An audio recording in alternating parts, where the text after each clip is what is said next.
Hi friends, கையில் காசு கொடுத்து டோல்கேட் கட்டணம் செலுத்தினா டைம் ஆகும். அதனால தான் ஃபாஸ்டேக் கொண்டு வந்தாங்க. ஆனாலும் ஃபாஸ்டேக்கில் இன்னும் கூட்டம் குறைஞ்ச பாடு இல்லைங்க. இதை அவாய்ட் பண்ண தான் ஜிஎன்எஸ்எஸ் திட்டம் கொண்டு வர போகிறாங்க. இந்த திட்டம் அமலுக்கு வந்தால் ஃபாஸ்டேக் இனி கிடையாதுங்க. டோல்கேட் எல்லாத்தையும் மூடிடுவாங்க. ஜிஎன்எஸ்எஸ் திட்டம் வந்துச்சு அப்படின்னா நீங்கள் எவ்வளோ தூரம் டோல்கேட்டை யூஸ் பண்ணுறீங்களோ அந்த தூரத்துக்கு ஏற்ப தான் உங்களுக்கு காசு கொடுக்கணும். டோல்கேட் இருக்காது. சேட்டிலைட் ஜிபிஎஸ் அப்புறம் ஆன்போர்டு யூனிட்டால் இது இயங்கும். 20 கிலோமீட்டர் வரைக்கும் ஃப்ரீங்க. ஃபாஸ்டேகும் டோல்கேட்டும் இருக்காதுன்னா அப்போ எப்படி டோல் கட்டணம் வாங்குவாங்க? ஜிஎன்எஸ்எஸ் அப்படின்னா என்ன? ஆன்போர்ட் யூனிட் எங்கே வாங்குறது? எப்போ இந்த திட்டம் அமலுக்கு வரும்? வீடியோவில் டீட்டெயிலாக பார்க்கலாம். சப்ஸ்கிரைப் பண்ணாதவங்க கொஞ்சம் சப்ஸ்கிரைப் பண்ணுங்கள். முதல்ல ஃபாஸ்டேக் எப்படி இயங்குதுன்னு பார்த்துடலாம். ஃபாஸ்டேக் வந்து ரேடியோ ஃப்ரீக்வன்சி ஐடென்டிஃபிகேஷன், ஆர்எஃப்ஐடி அப்படின்னு சொல்லுவாங்க. ஆர்எஃப்ஐடியை ஒரு டிவைஸ் வந்து ஸ்கேன் பண்ணும். அதாவது டோல் பிளாஸாவில் இருக்கிற ஒரு டிவைஸ் வந்து ஆர்எஃப்ஐடியை ஸ்கேன் பண்ணி உங்கள் பேங்க் லிங்க் பண்ணியிருக்கிற அந்த பேங்க்லேருந்து பணத்தை எடுத்துருவாங்க. இந்த ரேடியோ ஃப்ரீக்வன்சியை நம்ம கிட்ட போய் தான் நம்ம ஸ்கேன் பண்ணணும்னு அவசியம் இல்லைங்க. அதாவது பார்கோட் மாதிரி கிட்ட போய் ஸ்கேன் பண்ணணும்னு அவசியம் கிடையாது.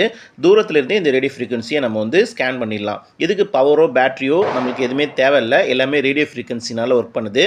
ஏடிஎம் கார்டில் இருக்கிற சிப்பை நீங்கள் கனெக்ட் பண்ணும்போது தான் அது இயங்கும். அதே போல் தான் இந்த ரேடியோ ஃப்ரீக்வன்சி நீங்கள் ஸ்கேன் பண்ணும்போது ஆட்டோமேட்டிக்காக உங்கள் பேங்க் அக்கௌண்ட்லேருந்து பணம் எடுத்துடுறாங்க.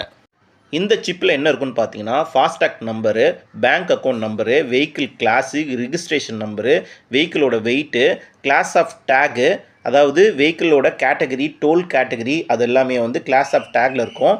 ஃபாஸ்டேக்கோட ட்ரேட்மார்க் இருக்கும். வீல் பேஸ் இருக்கும். இதெல்லாம் இந்த சிப்பில் ரெக்கார்ட் பண்ணியிருக்கோம். எப்போ வந்து இந்த கார் வந்து கிட்ட வருதோ அந்த ரேடியோ ஃப்ரீக்வன்சியை ஸ்கேன் பண்ணி உங்கள் லிங்க்டு பேங்க்லேருந்து அக்கௌண்ட்டிலேருந்து பணத்தை எடுத்துருவாங்க. இப்படி தான் ஃபாஸ்ட்ராக் வந்து ஒர்க் ஆகிட்டுருக்கு. ஜிஎன்எஸ்எஸ் எப்படி ஒர்க் ஆகும் அப்படின்னா, சேட்டிலைட் மூலியமாக உங்களுக்கு ஒர்க் ஆகுங்க. உங்களுக்கு ஆன்போர்டு யூனிட்டுன்றத ஒரு டிவைஸை உங்கள் வண்டியில் பொருத்திடுவாங்க. இது வந்து ஒரு டிரான்ஸ்மிட்டர் ப்ளஸ் ரிசீவர். அதாவது ஜிபிஎஸ் மூலியமாக சேட்டிலைட் வழியாக நீங்கள் எங்கெங்கெல்லாம் போகிறீங்க அப்படின்றத ட்ராக் பண்ணி எவ்வளோ தூரம் நீங்கள் போகிறீங்களோ அதை ட்ராக் பண்ணிகிட்டே இருக்குங்க.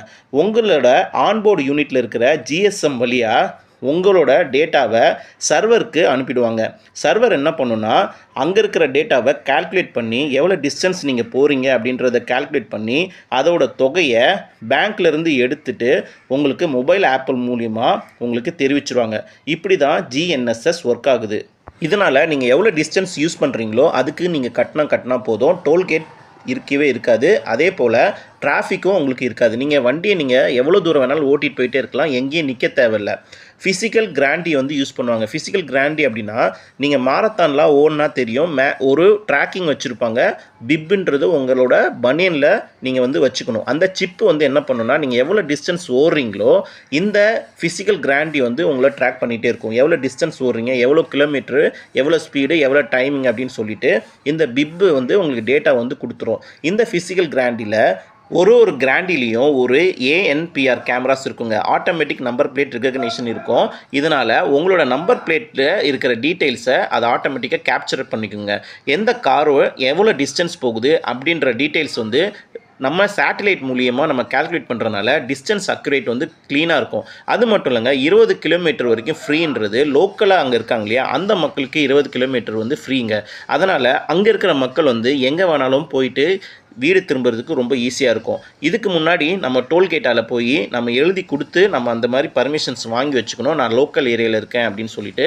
இனி வந்து இந்த டெக்னாலஜிஸ் வந்துச்சு, ஜிஎன்எஸ் டெக்னாலஜி வந்தது அப்படின்னா நீங்கள் ஆட்டோமேட்டிக்காக நீங்கள் இன்ஸ்டால் பண்ணிக்கலாம். சரி, இந்த ஜிஎன்எஸ்எஸில் எங்கே போய் வாங்கணும் அப்படின்னு கேட்டிங்கன்னா, நம்ம எங்கேயும் போய் வாங்க தேவையில்ல. புது கார் வாங்கினீங்கன்னா ஆட்டோமேட்டிக்காக உங்களுக்கு ஆன்போர்டு யூனிட்டை அவங்களே இன்ஸ்டால் பண்ணி கொடுத்துருவாங்க. நீங்கள் எங்கேயும் போய் வாங்க தேவையில்ல. பழைய கார்களுக்கு வந்து கவர்மெண்ட் வந்து இன்னும் அறிவிப்பு கொடுக்கல. இந்த திட்டம் வந்து கண்டிப்பாக அடுத்த வருடம் கொண்டு வருவேன்னு சொல்லியிருக்காங்க மத்திய அரசு. அதனால் 2 வருடங்களாக போராட்டத்தில் இருந்த இந்த ஜிஎன்எஸ் திட்டம் வந்து அடுத்த வருடம் கண்டிப்பாக வரும் அப்படின்ட்டு மத்திய அரசு சொல்லியிருக்காங்க. இந்தியாவுக்கு ஏற்கனவே 2 சேட்டலைட் இருக்குங்க, ககான் அண்ட் நாவிக்கு. இதனால் கண்டிப்பாக இந்த திட்டம் அடுத்த வருடம் வந்துடும். சப்ஸ்கிரைப் பண்ணாதவங்க கொஞ்சம் சப்ஸ்கிரைப் பண்ணிட்டு பாருங்கள். தேங்க்ஸ் ஃபார் வாட்சிங்.